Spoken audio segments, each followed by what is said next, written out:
70 बच्चे थे और 15 कैटेगरीज में थे, तो उनको भी वार्ड साइज का د خیبر پښتونخوا دویم لوی ښار مردان کې د زنانو ستونزې او مسلې اورېدو او د دې هواري لپاره ضلعي انتظامیې د کلي کچهري تابع کړې وه چې پکې ځایي زنانو په ګڼ شمېر کې ګډون کړی او خپلې مسلې یې انتظامیې ته په ګوته کړي دي.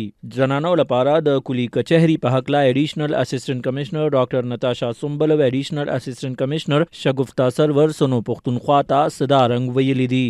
د دې مقصد دا دی چې ښځې د خپل پردې او د خپل حیا په کمفورټ کې خپل مسایل باندې بالا ته پیش کړي چې څوک د دې مسایل اورېدو والا خلک دي.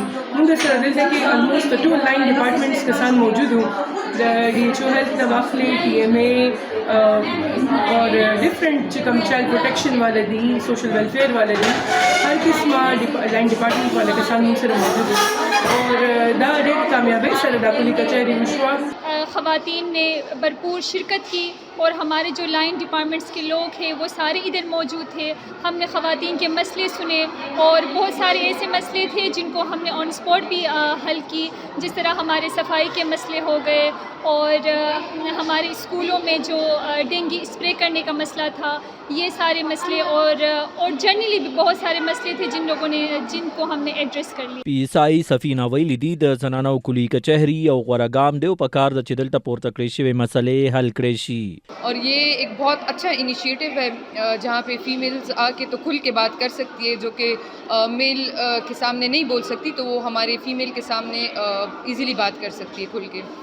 د زنانو مسلو او حل لړ کې کلي کچهري کې ګډون کوونکي یوې زنانه د دې ګام ستاینه کړې او ویلي دي ضلعي انتظامیې لا میاشت دوه پس دا رنګامونه پورته کول پکار دي. دا خو یو ډیر ښه مطلب سټپ دی د اسپیشلی د فیمیل لپاره چې د هغې اواز هم څوک اوري او دا پلیټ فارم ورته ډسټرکټ ایډمنسټریشن پرووایډ کو او موږ ډېره د اے سی صاحبې میم شګفتا ډېر شکرګزار یو. کلي کچهري کې ګډون کوونکي زنانو ویلي دي دا رنګامونه پورته کېدل غوره ګام دی، ولې دلته په ګوته کړې شوې مسلې حل کولو لپاره عملي ګامونه پورته کول هم ضروري دي.